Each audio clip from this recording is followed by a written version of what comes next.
সবাইকে নমস্কার। দেখতেই পাচ্ছেন এই গ্রীষ্মকালে, বর্ষাকালে, গরমের সময়তেও কি সুন্দর পালং শাক হয়েছে।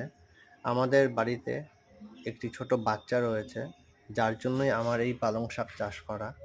ওর খাবারে বিভিন্ন খিচুড়িতে বা ডালে কিংবা পালং শাক বানিয়েও ওকে খাওয়ানো হয়। পালং শাক আপনারা বাড়িতে ছোট বাচ্চা থাকলে অবশ্যই চাষ করবেন, কারণ পালং শাক একটি প্রচণ্ড পুষ্টিগুণে ভরপুর শাক। প্রচণ্ড আয়রন রয়েছে, যা বাচ্চাদের অ্যানিমিয়া রোগ রোধ করতে সহায়তা করবে। এই গরমেও আপনি পালং শাক চাষ করতে পারেন, শুধুমাত্র লক্ষ্য রাখবেন যাতে রৌদ্রু বেশি না পায়। ছায়াতে চাষ হবে, হালকা রৌদ্রু পাবে সকালের দিকে, এবং মাটিটি যাতে বৃষ্টির জলে ভিজে না থাকে। একদম কন্ট্রোলড এনভায়রনমেন্টে আপনি পালং শাক চাষ করতে পারবেন, এরকমই রেজাল্ট পাবেন, খুবই সুন্দর। আমার তৈরি 100% কম্পোস্ট মাটিতেই আমি পালং শাক লাগিয়েছি, রেজাল্টও ভালো। এই যে দেখুন, এটি দার্জিলিংয়ের ডললঙ্কা, খুব সুন্দর ঝাল এবং ছোট সাইজ হয়।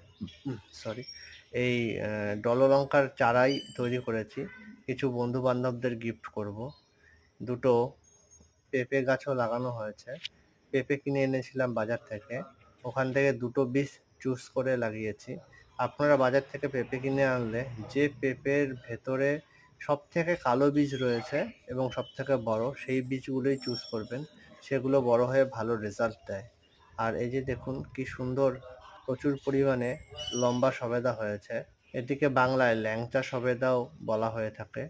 ভালো ফলন হয়েছে ল্যাংচা সবেদার।